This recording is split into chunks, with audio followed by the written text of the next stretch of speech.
Berdasarkan pertimbangan dan kesimpulan tersebut di atas, memutuskan mengabulkan pengaduan para pengadu untuk sebagian.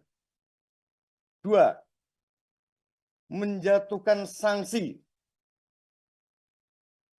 peringatan keras terakhir kepada Hasyim Asyari selaku Teradu 1 dalam perkara nomor 135/PKE/Romawi 12/2023 perkara nomor 135/PKE/DKPP/Romawi 12/2023 perkara nomor 137/PPKE/Romawi DKPP/Romawi 12/2023 dan perkara nomor 141/PKE/DKPP/Romawi 12/2023 selaku Ketua Merangkap Anggota Komisi Pemilihan Umum sejak putusan ini dibacakan.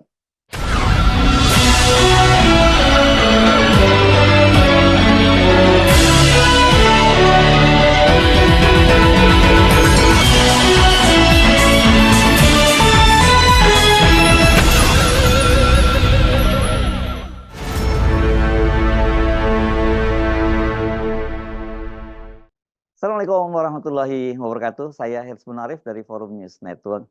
Ketua Komisi Pemilihan Umum Republik Indonesia, Hasyim Asyari, bersama seluruh komisioner KPU dijatuhi sanksi oleh Dewan Kehormatan Penyelenggara Pemilu atau DKPP.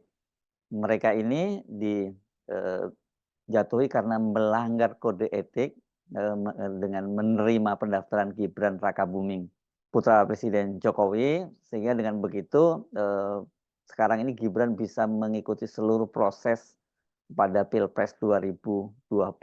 Nah, perbuatan itu yang dinilai melanggar kode etik ini. Kalau lihat hukumannya ini kode etik berat ini. Putusan itu dibacakan oleh Ketua DKPP Hedi Lugito di Jakarta hari ini Senin 5 Februari 2024. Hasyim Asyari ini dijatuhi sanksi teguran keras dan terakhir, ini yang paling berat. Sementara 6 orang komisioner lainnya itu dijatuhi teguran keras. Mereka adalah Betty Epsilon Idrus, Yulianto Sudrajat, Parsada Ana Harahap, Idham Holik, Muhammad Afifuddin, dan Agus Melas. Berdasarkan pertimbangan dan kesimpulan tersebut di atas, memutuskan mengabulkan pengaduan para pengadu untuk sebagian. 2. Menjatuhkan sanksi peringatan keras terakhir kepada Hasyim Asyari selaku Teradu 1 dalam perkara nomor 135/PKE/DKPP/Romawi 12/2023 perkara nomor 135/PKE/DKPP/Romawi 12/2023 perkara nomor 137/PPKE/DKPP/Romawi 12/2023 dan perkara nomor 141/PKE/DKPP/Romawi 12/2023 selaku Ketua Merangkap Anggota Komisi Pemilihan Umum sejak putusan ini dibacakan. 3. Menjatuhkan sanksi peringatan keras kepada Yulianto Sudrajat selaku Teradu 2 dalam perkara nomor 135/PKE/DKPP/Romawi 12/2023 Teradu 5 dalam perkara nomor 137/PKE/DKPP/Romawi 12/2023 dan perkara nomor 141/PKE/DKPP garis miring Romawi 2023. 4. Menjatuhkan sanksi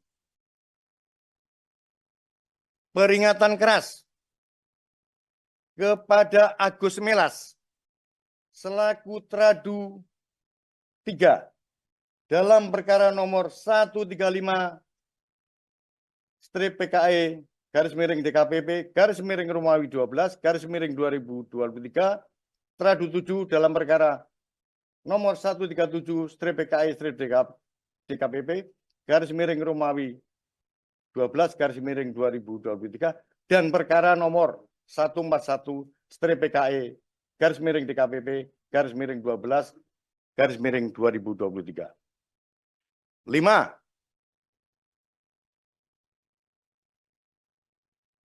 Menjatuhkan sanksi peringatan keras kepada Betty Epsilon Idrus selaku Tradu 4 dalam perkara nomor 135/PKE garis miring DKPP garis miring Romawi 12 garis miring 2023 Tradu 2 dalam perkara nomor 137/PKE garis miring DKPP garis miring Romawi 12 garis miring 2023 dan perkara 141/PKE garis miring DKPP garis miring Romawi 12 garis miring 2023 selaku anggota Komisi Pemilihan Umum sejak putusan ini dibacakan. 6. Menjatuhkan sanksi peringatan keras kepada Parsadaan Harahap selaku Tradu 5 dalam perkara nomor 135/PKE garis miring DKPP garis miring 12 garis miring 2023 Tradu 4 dalam perkara nomor 137/PKE garis miring DKPP garis miring Romawi 12 garis miring 2023 dan perkara nomor 141/PKE garis miring DKPP garis miring Romawi 12 garis miring 2023.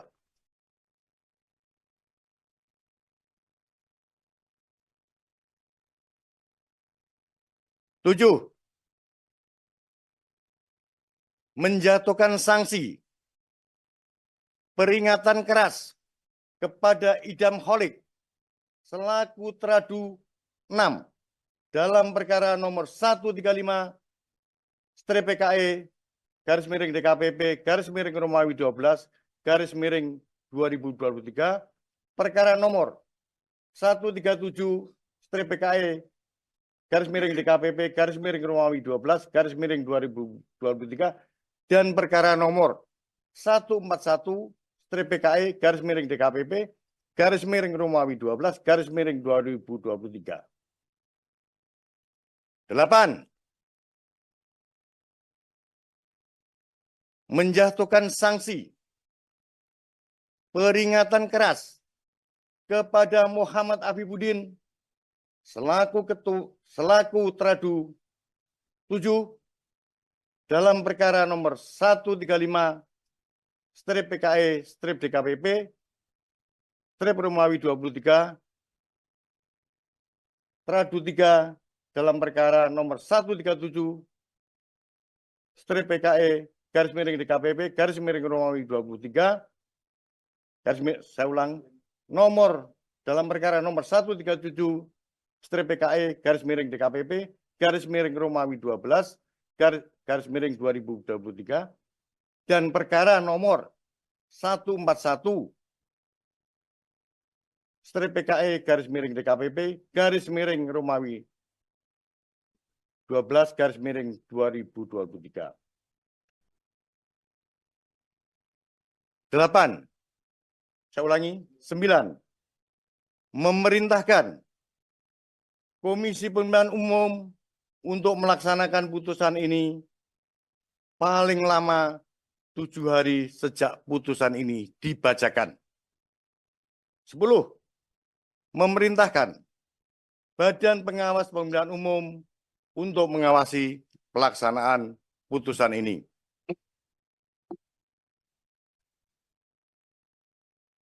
Demikian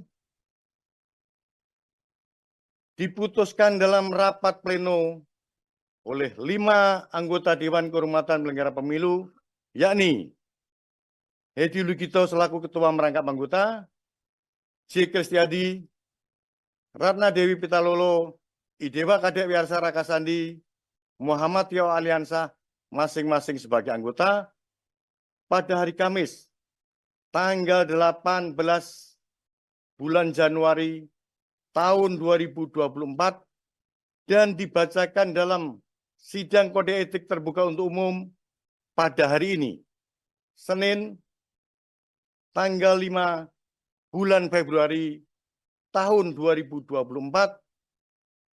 oleh Hedi Lugito selaku Ketua Merangkap Anggota, J. Kristiadi, dan Idewa Kadek Wiarsa Rakasandi masing-masing sebagai anggota.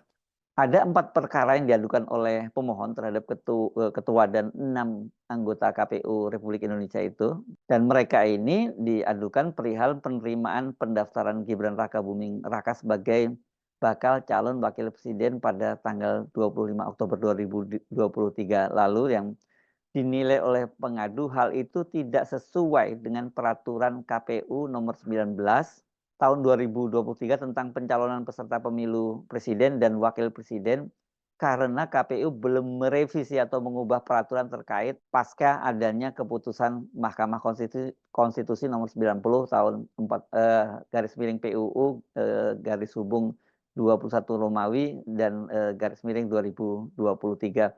Dan kita tahu kan dengan putusan dari Mahkamah Konstitusi nomor 90 itu kan kemudian norma hukum dalam Undang-Undang Pemilu itu diubah. Dari sebelumnya disebutkan bahwa calon presiden dan calon wakil presiden itu berusia minimal 40 tahun, itu kemudian normanya ditambahi dengan terkecuali mereka yang pernah atau sedang menjabat kepala daerah yang dipilih melalui pemilihan langsung. Karena itulah kemudian Gibran itu sekarang, karena pendaftaran yang diterima padahal aturannya belum diubah, dia terus-menerus bisa mengikuti tahapan pencalonan tersebut, dan itu melanggar prinsip berkepastian hukum.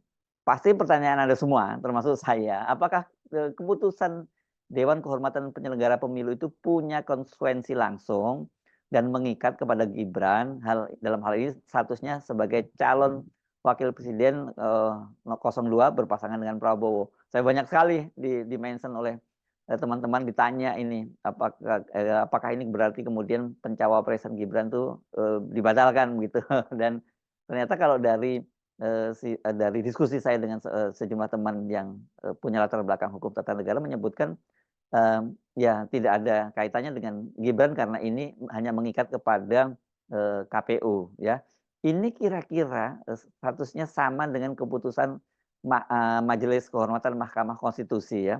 Pada waktu itu kan Majelis Kehormatan Mahkamah Konstitusi yang dipimpin oleh Jimli Asidiki itu ketika memeriksa laporan aduan terkait tadi keputusan Mahkamah Konstitusi nomor 90 tahun 2023 tadi, itu memang kemudian menemukan adanya pelanggaran berat pelanggaran kode etik berat maksud saya yang dilakukan oleh Ketua Mahkamah Konstitusi Anwar Usman dan juga sejumlah hakim di Mahkamah Konstitusi.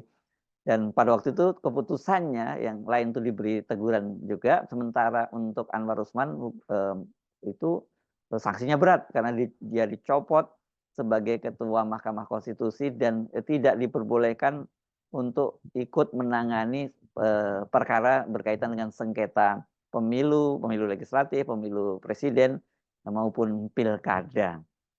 Nah, bagaimana dengan putusan 90 tentang pencawapresan Gibran tadi? Nah, itu yang disebutkan bahwa putusan MK 90 tahun 2023 itu bersifat final and binding ya. Jadi final dan mengikat, sementara Mahkamah Konstitusi itu untuk putusan yang seperti itu bukan ranahnya karena mereka hanya menangani ranah etik.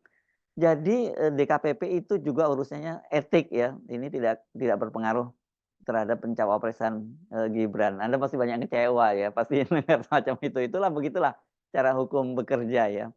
Ini jadi hanya kepada Hasyim Asyari ya, karena keputusannya itu teguran keras dan terakhir, maka apabila dia kembali melakukan pelanggaran kode etik, maka dia dapat langsung dipecat. Tetapi kendati tidak punya konsekuensi hukum terhadap Gibran, putusan DKPP ini sama dengan keputusan MK, yakni memberi citra negatif, bahkan stigma sangat buruk bagi Gibran. Di media sosial saya membaca Gibran ini dapat tambahan julukan baru. Kalau dalam kasus MK itu disebut sebagai anak haram konstitusi, kini dia juga menjadi anak haram KPU. Jadi anak haram yang double-double ini ya, anak haram konstitusi dan anak haram KPU. Dengan stigma semacam itu, saya yakin ini semakin berat ya buat Gibran dan Paslon 02. Ini karena basis legitimasi mereka itu secara hukum dipertanyakan, tetapi yang jelas secara moral itu ya harusnya itu tidak ada dasar lagi bagi Gibran untuk dia tetap bertahan dalam kontestasi Pilpres 2024. Bagaimana sih orang udah melanggar kode etik gitu ya, dan terjadi hal yang sama lagi, ya dia sebenarnya tidak punya tempat, dalam dunia orang yang beradab gitu, dunia orang yang menghormati hukum gitu, menghormati etika dan moral. Jelas ini akan semakin membebani Prabowo Subianto dan semakin menjadi dasar yang kuat bagi kalangan kampus dan juga masyarakat luas untuk menolak paslon 02. Kalau sudah begini saya kira ya makin berat ya, ambisi untuk jadi satu putaran. Bisa masuk 2 putaran aja udah syukur gitu ya, apalagi berharap 1 putaran. Saya Hersubun Arif dari Forum News Network. Sampai jumpa lagi. Wassalamualaikum warahmatullahi wabarakatuh.